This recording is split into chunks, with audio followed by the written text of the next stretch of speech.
नमस्कार मित्रांनो, टी परीक्षा गणित यामध्ये भाग 2 आपण आज समजून घेणार आहोत। टीच्या दृष्टीने महत्त्वाचे प्रश्न, स्पर्धा परीक्षेमध्ये नेहमी विचारले जाणारे प्रश्न या मालिकेच्या माध्यमातून आपण समजून घेत आहोत।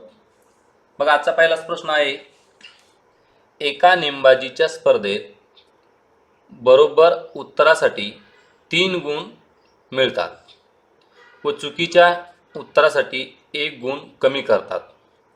जर श्रेयसने एकूण 25 नेम मारले व त्याला 43 गुण मिळाले तर त्याचे किती नेम बरोबर आले, ते किती उत्तर अचूक आले असं आपल्याला या ठिकाणी सांगायचं आहे। तर बघा, हे जे प्रश्न आहेत हे सोडवत असताना आपण समीकरण पद्धत वापरणार आहोत, कारण समीकरण पद्धत ही सर्वात सोपी अचूक पद्धत असते। आपल्याला समीकरण मांडणी माहितीच्या आधारे करायची आहे। बघा, स्टेप बाय स्टेप या ठिकाणी आपण समजून घेऊया की बरोबर उत्तरासाठी 3 गुण मिळतात व चुकीच्या उत्तरासाठी 1 गुण कमी करतात, त्याचे किती नेम बरोबर आले। तर बरोबर आलेल्या नेमांची संख्या आपण x मानू। बघा, दिलेल्या उदाहरणातून माहिती आपण गोळा करू की जे बरोबर नेम आलेले आहेत, बघा बरोबर नेमांची संख्या आपण x मानू। आता आपल्याला एकूण नेम किती मारले त्याने माहिती आहे 25। बघा, त्याने मारलेले एकूण नेम परीक्षेत होते तर एकूण प्रश्न 25 आहेत। मग आपल्याला बरोबर नेम माहीत झाले, एकूण नेम माहिती आहेत, मग त्याचे चुकलेले नेम किती आहेत ते आपण या ठिकाणी मांडूया। बरोबर आहे, तर एकूण नेम मधून जर बरोबर आलेले नेम वजा केले तर चुकलेले नेम मिळतील आपल्याला। म्हणजे 25 वजा x, त्याच्या चुकलेल्या नेमांची संख्या आहे 25 वजा x, ही एक संख्या आहे 25 वजा x। बघा, आता आपल्याला या ठिकाणी समीकरण काही स्थिरांक काही चल या ठिकाणी मिळालेले 25 स्थिरांक 1 चल आहे। आता पुन्हा एकदा आपण गणित वाचूया की बरोबर उत्तरासाठी 3 गुण मिळतात म्हणजे x गुणेला 3, एक उत्तर बरोबर आलं तर 3 गुण म्हणजे x गुणेला 3, आणि चुकीच्या उत्तरासाठी 1 गुण कमी करतात। कमी करतात म्हणजे वजा करतात, वजा चुकीच्या उत्तरासाठी। आता चुकीच्या उत्तर किती आहेत तर 25 वजा x, काय 25 वजा x म्हणजे चुकीचे उत्तर किती मिळाले आपल्याला 25 वजा x, हे चुकीचे उत्तर आहेत। गुणेला किती गुण आहे चुकीच्या उत्तरांना 1 गुण, गुणेला 1 कंस बंद। हे सोडवल्यानंतर किती उत्तर मिळते आपल्याला तर 43, म्हणजे बरोबर 43। मग अशा पद्धतीने एकदा समीकरणाची मांडणी तयार करून झाली की आता आपण हे समीकरण सोडवू आणि उत्तरापर्यंत पोहोचू शकतो सहजच। बघा, x गुणेला 3 3x, या ठिकाणी पदावलीचा नियम आपला वापरायचा आहे, कंचे भागू बे व वजा कंस तसाच ठेवू। बघा, 1 ने जर मध्ये गुणले तर 25 गुणेला 1 25 आणि x गुणेला 1 x। या ठिकाणी 1 आहे म्हणून किंमत बदललेली नाही। जर समजा मायनस किंवा चुकीच्या उत्तरासाठी कमी करायचे गुण जर 2 1.5 असतील तर आपल्याला ठिकाणी गुणाकार करावा लागतो। बरोबर 43 तसेच राहतील। आता पुन्हा आपण 3x तसेच ठेवूया, आणि इथं महत्वाचं आहे बघा, या वजा चिन्हाने कंसातील प्रत्येक पदाला गुणायचं आहे। बघा, 25चं चिन्ह अधिक आहे म्हणजे वजा गुणेला अधिक वजा 25। या ठिकाणी वजा गुणेला वजा, जर वजा गुणेला वजा असेल तर अधिक होतं म्हणजे अधिक x, आणि या ठिकाणी बरोबर 43। इथं जास्त चूक होण्याची आपला धोका असू शकतो, त्यामुळे ही स्टेप काळजीपूर्वक करायची आहे। बघा, आता जे सारखे पद आहे, स्वरूप पद म्हणतो आपण त्याला, त्यांची बेरीज वजाबाकी जे काय होतं ते बघूया। 3x अधिक 1x म्हणजे 4x, यांची बेरीज आपण या ठिकाणी केलेली आहे, वजा 25 बरोबर 43। ठीक आहे, आता आपण एका बाजूला चल आणि एका बाजूला स्थिर पद घेऊया, म्हणजे 4x बरोबर हे 25 या ठिकाणी डाव्या बाजूला वजा आहे, उजव्या बाजूला ते अधिक होतील म्हणजे 43 अधिक 25। ठीक आहे, आता पुढे समीकरण या ठिकाणी लिहितोय मी पार्ट 2 मध्ये, म्हणजे 4x 43 अधिक 25 यांची बेरीज केल्यास 4x बरोबर 5 आणि 3 8, 4 आणि 2 6। बात आपल्याला x ची किंमत काढायची आहे, म्हणजे 4 या ठिकाणी गुणाकाराची पुढे गेल्यानंतर त्यांचा भागाकार होईल x बरोबर 68/4 आणि x बरोबर बघा 4 1 4 2 उरले 4 7 28 किंवा 17 चौक 68 डायरेक्ट असं आपण म्हणू शकतो x बरोबर 17. x ची किंमत मिळाली म्हणजे आपल्या ठिकाणी उत्तर मिळालेलं आहे. x काय म्हणलेलं आपण बरोबर आलेल्या उत्तरांची संख्या म्हणजे बरोबर आलेल्या उत्तरांची संख्या ती 17 आहे. ठीक आहे. आता आपल्याला चुकीचे विचारले असते तर या ठिकाणी चुकलेले उत्तर 25 वजा x म्हणजे 25 वजा 17 उत्तर येते 8. चुकलेले उत्तर 8. जर पुढे जाऊन आपल्याला विचारलं बरोबर उत्तरांची संख्या चुकलेल्या उत्तरांच्या संख्येपेक्षा कितीने जास्त आहे असं जर विचारलं असेल तर 17 वजा 8 म्हणजे 11 ने जास्त आहे. आता आपापल्या परीक्षेच्या लेवलनुसार यामध्ये प्रश्नामध्ये थोडाफार बदल होऊ शकतो. 1 ते 5 असेल तर इथपर्यंत प्रश्न राहील, 6 ते 8 साठी असेल तर अशा पद्धतीने थोडासा बदल प्रश्नामध्ये पुढे केला जाईल. आपण या ठिकाणी प्रश्न नाही समजून घेत आहे तर त्या प्रश्नांची पद्धत आणि पॅटर्न कशा पद्धतीने विचारला जाऊ शकतो ते आपण या ठिकाणी समजून घेण्याचा प्रयत्न करत आहोत मित्र. तर अशा पद्धतीने या प्रश्नाचं उत्तर आपण काढलेलं आहे. पर्याय क्रमांक 1. बघा सर्वात प्रथम चल मांडणे, त्यानंतर समीकरण मांडणी आणि समीकरण सोडवले की आपल्या ठिकाणी उत्तर त्या ठिकाणी अचूक उत्तरापर्यंत आपल्याला पोहोचता येतं. आता आपण पुढचा प्रश्न समजून घेऊया. प्रश्न दुसरा, शिष्यवृत्ती परीक्षेत 50 प्रश्न विचारले होते. बरोबर उत्तरासाठी 4 गुण मिळतात व उत्तर चुकल्यास 2 गुण कमी होतात. जर सीमाने सर्व प्रश्न सोडवले व तिला 92 गुण मिळाले तर तिने किती प्रश्न बरोबर सोडविले? बघा निगेटिव्ह मार्क सिस्टीम ज्या पेपरमध्ये असते त्या प्रकारचे हे प्रश्न आहेत. आता सीमाने 50 गुणांची 50 प्रश्नांची एक परीक्षा दिलेली आहे. हा प्रश्न सुद्धा आपण समीकरण मांडणी करून सोडवूया. बघा एकूण प्रश्नांची संख्या किती आहे? 50 आहे. अगोदर प्रश्नामध्ये जी माहिती आपल्याला दिलेली आहे तिचं आपल्याला विश्लेषण करायचे, समजून घ्यायचे. एकूण प्रश्न 50 आहेत. बरोबर उत्तरासाठी 4 गुण, याला थोडं मागे ठेवूया. व उत्तर चुकल्यास 2 गुण, याचा उपयोग आपल्याला नंतर आहे. जर सीमाने सर्व प्रश्न सोडवले म्हणजे 50 पैकी 50 सोडवले व तिला 92 गुण मिळाले तर तिने किती प्रश्न बरोबर सोडवले? आता बरोबर किती प्रश्न आणि चुकले किती हे आपल्याला करायचं आहे. म्हणजे तिने सोडवलेल्या बरोबर प्रश्नांची संख्या आपल्याला माहिती नाही. मग आपण जी माहिती नाही ते x मानूया. समीकरण मांडत असताना x नेमकं कशाला मांडायचं ते समजणं गरजेचं आहे, ते शोधणं गरजेचं आहे. ते शोधल्यानंतर आपण पुढे जाऊ शकतो. बरोबर बघा आपण बरोबर प्रश्नांना x मानलं. मग आता चुकीचे प्रश्न किंवा चुकलेले प्रश्न, चुकीचे म्हणण्यापेक्षा चुकलेले प्रश्न यांची संख्या आपण सहज काढू शकतो. का? कारण एकूण प्रश्न 50 आहे. जर 50 प्रश्नांमधून बरोबर प्रश्नांची संख्या वजा केली, राहिलेले प्रश्न चुकीचे प्रश्न आहेत किंवा चुकलेले प्रश्न आहेत. बघा तिन्ही गोष्टी आपण या ठिकाणी मांडून घेतलेल्या आहेत. आता दिलेल्या माहितीच्या आधारे किंवा अटीनुसार आपण समीकरण या ठिकाणी मांडणार आहोत. बघा बरोबर प्रश्नांसाठी 4 गुण मिळतात म्हणजे बरोबर प्रश्न काय? x गुणेला मिळणारे गुण.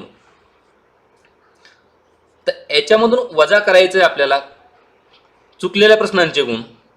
मग चुकलेल्या प्रश्नाची संख्या किती आहे? तर ती आहे 50 वजा x.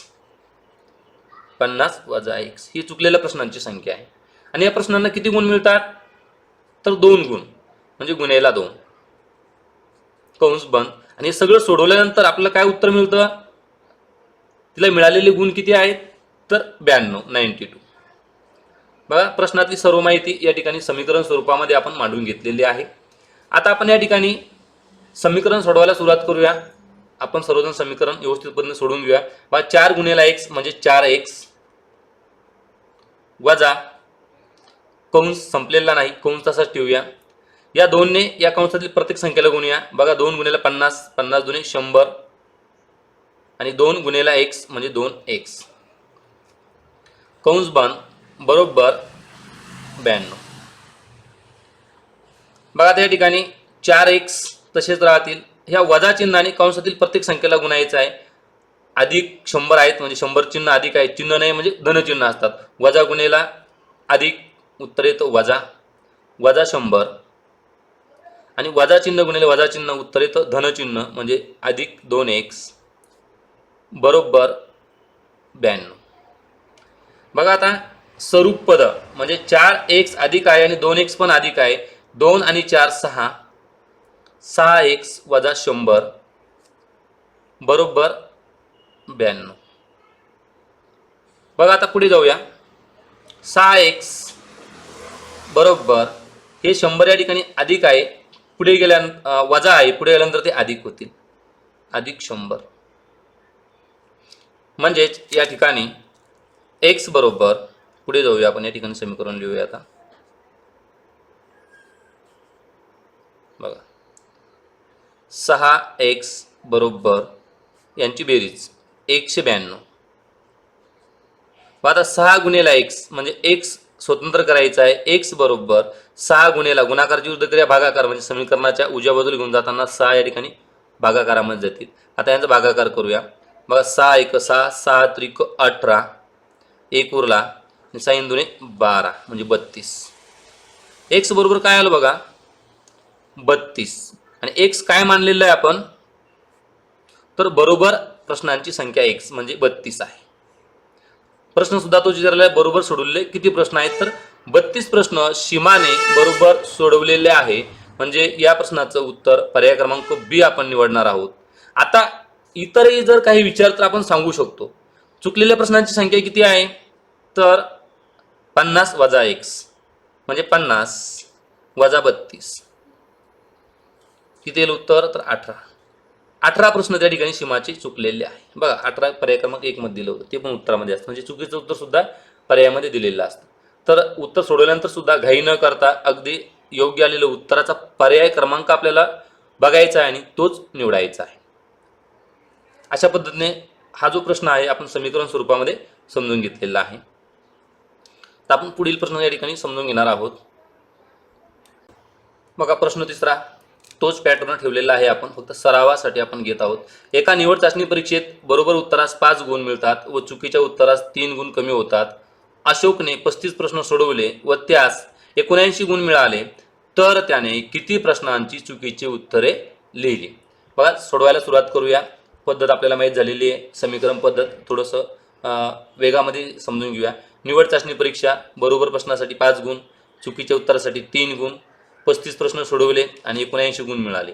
तर या ठिकाणी एकूण बरोबर प्रश्नांची संख्या आपण x मानूया. त्याने बरोबर सोडवलेले प्रश्न माहीत नाही आपल्याला किती आहेत, तर आपण x मानूया. जर x बरोबर असतील तर एकूण प्रश्न किती सोडवले ते आपल्याला माहीत करून घ्यावं लागणार आहे. परीक्षेत दिलेलं आहे एकूण म्हणजे 35 प्रश्न सोडवलेले त्याने. आता चुकीचे प्रश्न किती आहेत, चुकीचे सोडवलेले प्रश्न म्हणजे एकूण प्रश्न वजा बरोबर सोडवलेले प्रश्न. एकूण प्रश्न 35 होते, सोडवलेले प्रश्न आपण x मानलं, बरोबर सोडवलेले हे आता तिन्ही माहिती आपल्याला मिळाली. आता समीकरण तयार करूया. बघा या ठिकाणी बरोबर प्रश्नासाठी किती गुण आहेत, 5 गुण आहेत, म्हणजे x गुणेला 5 वजा, कारण ते कमी होतात ना एकूण गुणांमधून, वजा चुकीचे प्रश्न काय आहे 35 वजा x, 35 वजा x यांच्यासाठी गुणेला किती गुण कमी होतात, तर 3 गुण कमी होतात, म्हणून गुणेला 3 कंस बंद. हे सर्व सोडवल्यानंतर आपल्याला किती उत्तर मिळालं किंवा किती गुण मिळाले, तर 79 मिळाले, बरोबर 79. आता या ठिकाणी 5 गुणेला x म्हणजेच 5x, या ठिकाणी वजा चिन्ह तसंच ठेवूया कंसामध्ये, 3 ने मध्ये गुणूया, 5 त्रिक 15, हातचा आला 1, 3 त्रिक 9, 9 आणि 1 10, वजा 3x कंस बंद बरोबर 79. बघा तिसरी स्टेप आहे, 5x तसेच राहतील, वजा चिन्हाने मध्ये गुणायचं आहे, वजा 105 वजा चिन्ह गुणिले वजा चिन्ह अधिक 3x बरोबर 79. बघा त्या ठिकाणी 5x आणि 3x 8x, कारण ते स्वरूप पद आहेत, वजा 105 बरोबर 79 म्हणजेच 8x बरोबर 79 अधिक हे वजा 105 पुढे गेल्यानंतर अधिक 105 होती.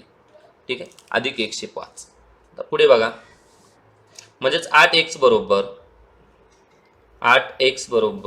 यांची बेरीज 9 आणि 5 14, हातचा आला 1, 0 आणि 7 7, 7 आणि 1 8 आणि 1 आला 1. बघा आता पुढे जाऊया. 8 गुणिले x म्हणजेच x एक स्वतंत्र होईल आणि 184 भागेला 8 म्हणजेच x बरोबर बघा 8 1 8 8 दुने 16 2 शिल्लक राहतात 8 त्रिक 24 म्हणजेच x बरोबर 23. x बरोबर 23 8 त्रिक 24 अशा पद्धतीने बरोबर प्रश्नांची संख्या आहे 23. बघा या ठिकाणी आता आपल्याला प्रश्नामध्ये चुकीचे उत्तरे विचारलेली आहेत. ही कोणती आहे तर बरोबर प्रश्नांची संख्या आहे. मग चुकीच्या प्रश्नाची संख्या कशी काढणार आपण 35 वजा x म्हणजे 35 वजा 23 वजाबाकी. बघा हे 7 आणि ते 5 12. चुकीच्या प्रश्नांची संख्या किती आहे तर 12 आहे. तर 12 पर्याय क्रमांक कुठे आहे तर 3 मध्ये सी हे आपलं प्रश्नाचं योग्य उत्तर आहे.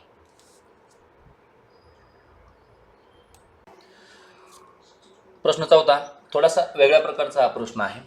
बघा एका बॉक्समध्ये 43 सोडून सर्व लाल चेंडू आहेत, 47 सोडून सर्व निळे चेंडू आहेत, 53 सोडून सर्व हिरवे चेंडू आहेत आणि 52 सोडून सर्व पांढरे चेंडू आहेत. या ठिकाणी चेंडू दिलेले आहेत वेगवेगळ्या प्रकारचे, लाल चेंडू, निळे चेंडू, हिरवे आणि पांढरे असे 4 प्रकारचे चेंडू दिलेले.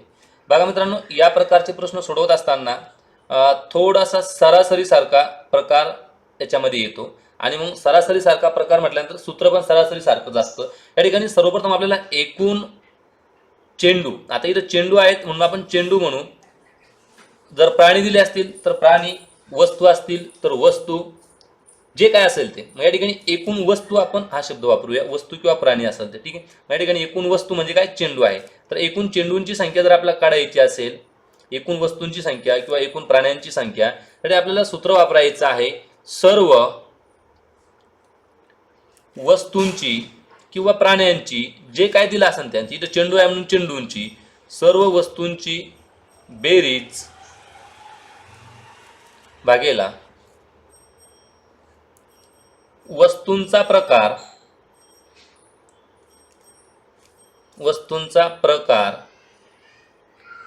वजा 1 हा एक फॉर्म्युला आपला वापरायचा आहे. वस्तूंचा प्रकार असेल, व्यक्तींचा असेल, प्राण्यांचा असेल किंवा इथे चेंडूंचा प्रकार. बरोबर आहे. तर आता हा सूत्र आपल्या ठिकाणी कसं वापरायचं आहे बघा. या ठिकाणी एकूण वस्तू आपल्याला या ठिकाणी मिळवायच्या आहेत. ज्यावेळेस आपण एकूण वस्तू या ठिकाणी मिळवणार आहोत तर सर्व वस्तूंची बेरीज म्हणजे किती वस्तू आहेत बघा, 43 सोडून सर्व लाल चेंडू आहेत म्हणजे 43 अधिक 47 सोडून सर्व निळे चेंडू आहेत अधिक 47 अधिक 53 सोडून सर्व हिरवे चेंडू आहेत अधिक 53 आणि 52 सोडून सर्व पांढरे चेंडू आहेत अधिक 52. या सर्वांची बेरीज भागेला किती प्रकारचे चेंडू आहेत तर लाल, निळे, हिरवे आणि पांढरे म्हणजे एकूण 1 2 3 4 प्रकारचे चेंडू आहे. 4 वजा 1 या फॉर्म्युल्यानुसार गेल्यास या प्रश्नाचं उत्तर सहज मिळतं. आता या सर्वांची बेरीज आपल्या ठिकाणी करायची आहे. बघा 2 आणि 3 5, 5 आणि 7 12, 12 आणि 3 15, 15ला 5 आजचा आला 1. 5 आणि 1 6, 6 आणि 5 11, 11 आणि 4 15, 15 आणि 4 19 म्हणजे 195 भागेला 4 वजा 1 3. ह्याचा भागाकार आपण या ठिकाणी करूया.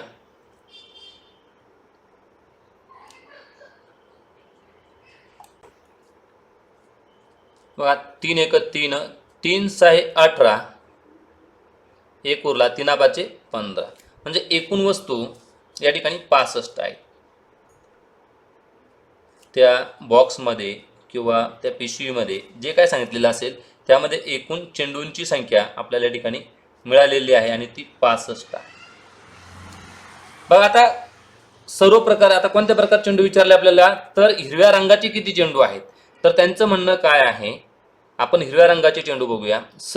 53 सोडून सर्व हिरवे चेंडू आहेत. मग एकूण चेंडू किती आहे? 65 आहे. तर मग हिरव्या रंगाचे चेंडू बघा, हिरवे चेंडू किंवा हिरव्या रंगाचे चेंडू म्हणजे एकूण चेंडूमधून 53 सोडले तर सगळे हिरवे आहेत. म्हणजे 65 वजा 53 बघा, 53 सोडून सर्व हिरवे म्हणजे एकूण चेंडूमधून 53 काढून टाकले, उरलेले चेंडू हिरवे आहेत. म्हणजे 5 वजा 3 2 आणि 6 वजा 5 1 म्हणजे हिरव्या रंगाचे चेंडू 12 आहेत. हिरव्या रंगाचे चेंडू 12 आहे. पर्याय क्रमांक डी हे या प्रश्नाचं उत्तर आहे. याचप्रमाणे आपण लाल चेंडू पण काढू शकतो. आता जर लाल चेंडू काढायचे असतील तर एकूण चेंडू वजा लाल चेंडू एकूण किती? 65. 65 मधले किती सोडून द्यायचे? 43 सोडून द्यायचे. म्हणजे उरलेले लाल चेंडू आहे बघा, 5 वजा 3 2 आणि 6 वजा 4 2 22 चेंडू लाल आहेत. त्याच पद्धतीने निळे चेंडू पण काढू शकतो आपण. ॲडव्हान्समध्ये काही विचार तर आपण काढू शकतो. एकूण चेंडू आपल्याला माहीत पाहिजेत. 65 वजा 47 सोडून निळे आहेत म्हणजे 47 सोडून द्यायचे आहेत. बघा या ठिकाणी हे 3 आणि ते 15 म्हणजे एकूण 18 चेंडू निळे आहेत आणि 52 सोडून सर्व पांढरे आहेत. पांढरे चेंडू काढतो आपण आता या ठिकाणी. 52 सोडून सर्व पांढरे आहेत, पांढरे चेंडू. एकूण चेंडू 65 वजा 52 या ठिकाणी उत्तर येते 13 चेंडू पांढरे आहे. तर विचारलेले आपल्याला हिरवे होते म्हणून सर्वात प्रथम आपण हिरवे काढले. परीक्षेमध्ये जे विचारले तेच चेंडू संख्या काढायची आणि पुढे जायचं. आपण या ठिकाणी सराव करतो त्यामुळे आपलं सर्व प्रकारचे चेंडू या ठिकाणी काढता येतील. आता यामध्ये आणखी कॉम्प्लिकेटेड लेवलचे प्रश्न कसे तयार होतील की हिरव्या चेंडूंपेक्षा लाल चेंडूंची संख्या किती आहे किंवा निळ्या चेंडूंपेक्षा पांढऱ्या चेंडूंची संख्या कितीने जास्त किंवा कमी आहे, अशा पद्धतीचा स्तर बदलून नवीन प्रश्न या ठिकाणी तयार होऊ शकतात. आपल्याला एकदा बेस कळाला की आपण पुढचा कोणत्याही प्रश्न सोडवण्यासाठी सज्ज राहू शकतो. बघा आजच्या व्हिडिओ मालिकेतील शेवटचा प्रश्न 5वा. बघा, एका शेतात 23 सोडून सर्व बदक, 28 सोडून सर्व कोंबड्या आणि 29 सोडून सर्व गायी आहेत. बघा इथपर्यंत प्रश्न वरच्यासारखाच आहे. तर त्या शेतात प्राण्यांच्या पायांची एकूण संख्या किती? बघा, प्राण्यांच्या पायांची एकूण संख्या किती म्हणजे आपल्याला करायचं काय तर प्रत्येक प्राण्यांची संख्या शोधायची आहे आणि प्राण्यांची संख्या गुणेला त्यांच्या पायांची संख्या, जे उत्तर येईल त्यांची बेरीज आपल्या या ठिकाणी काढायची आहे. तर बघा, सर्वात प्रथम आपल्याला एकूण प्राण्यांची संख्या शोधावी लागणार आहे. मग एकूण प्राण्यांची संख्या जर आपल्याला काढायची असतील, बघा इथं प्राणी आहेत, प्राणी, वस्तू किंवा चेंडू अशा प्रकारचे प्रश्न येतात. एकूण प्राणी, त्या शेतात एकूण प्राणी किती आहेत? बघा, एकूण प्राण्यांची संख्या म्हणजे सर्व प्राण्यांच्या बेरीज. या ठिकाणी आता डायरेक्ट सूत्र न लिहिता मी घेतोय 23 अधिक 28 अधिक 29 हे 3 प्रकारचे प्राणी आहेत. भागेला एकूण प्रकार वजा 1. 3 प्रकारचे प्राणी आहेत, 1 2 3 वजा 1. त्या ठिकाणी बघा सर्वांची बेरीज बघा 9 आणि 8 17, 17 आणि 3 20, 20ला 0, 4 2. बघा 2 आणि 2 4, 4 आणि 2 6, 6 आणि 2 8. 3 वजा 1 2 म्हणजेच बरोबर 2 चौक 8, 4 0 0 म्हणजे एकूण प्राणी 40 आहेत. एकूण प्राणी किती आहेत? 40 आहेत. बघा या ठिकाणी प्राणी वेगवेगळ्या प्रकारचे आहेत. जर सर्व प्राणीचे पाय सारखेच असतात, समजा या ठिकाणी बदकांना 2 पाय असतात, कोंबड्यांना 2 पाय आणि गायींना 4 पाय आहे. जर या ठिकाणी जर 2 पायाचा प्राणी दिला असता तर डायरेक्ट आपण 40 गुणेला 2 केलं असतं. एकूण प्राण्यांची संख्या गुणेला पायांची संख्या जर सारखी असते, पण या ठिकाणी पायांची संख्या वेगळी आहे म्हणून आपल्याला या ठिकाणी प्राण्यांची संख्या सुद्धा काढावी लागणार आहे. तर आपण सर्वात प्रथम या ठिकाणी बदकांची संख्या काढूया की बदके किती आहेत. बघा सोप्या पद्धतीने शॉर्टकट सांगण्याचा प्रयत्न करतोय. बदकांची संख्या काय सांगतो? 23 सोडून सर्व बदक आहेत म्हणजे एकूण किती प्राणी आहेत तर 40. 40 मधून 23 काढून टाकायचे, राहिलेले बदक आहेत म्हणजे हे 7 आणि ते 10 म्हणजे 17 बदके आहेत. बदक किती आहेत? 17 आहे. आणि बदकाला पाय किती असतात? 2 असतात. बदकाचे पाय किती असतात? 2 असतात. म्हणून बदकांच्या पायांची संख्या 17 दुणे 34. त्यानंतर दुसरा प्राणी आहेत 28 सोडून सर्व कोंबड्या आहेत. 28 सोडून सर्व कोंबड्या आहेत. मग या ठिकाणी कोंबड्यांची संख्या काढूया. कोंबड्या सर्व प्राणी 40 आहेत. 40 म्हणून 28 काढून टाका. राहिलेले प्राणी काय आहेत? कोंबड्या आहेत. कोंबड्या पक्षी प्राणी जे असेल ते ठीक आहे. म्हणजे 40 वजा 18 हे 2 आणि ते 10 12 आणि कोंबड्यांना सुद्धा 2च पाय असतात. म्हणजे 12 गुणिले 2 12 दुणे 24. आता तिसरा प्राणी कोणता आहे? गायी आहे. बघा गाय किती गायी आहेत? तर 40 मधून 29 सोडून म्हणजे 40 वजा 29 म्हणजे या ठिकाणी बेरीज येते 1 आणि 10 11. 11 गायींची संख्या आहे. मात्र या ठिकाणी गायींना 4 पाय असतात म्हणून 11 गुणिले 4 11 4 44. ही आहे त्यांच्या पायांची संख्या. यांची बेरीज करूया आपलं उत्तर मिळेल. बघा 4 1 4 4 2 8 4 3 12. हातचा आला 1 3 आणि 1 4 4 आणि 2 6 6 आणि 4 10. 102 त्या प्राण्यांच्या पायांची संख्या आहे.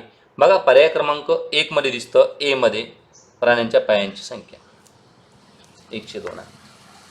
धन्यवाद मित्रांनो. व्हिडिओ कसा वाटला नक्की कळवा. आवडल्यास लाईक करा. नवीन असाल तर चॅनलला सबस्क्राईब करा. बेल आयकॉनला प्रेस करा.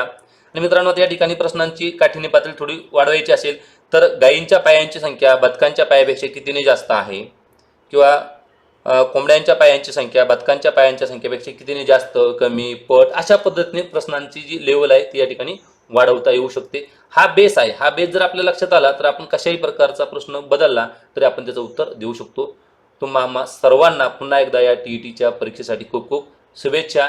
थँक्यू.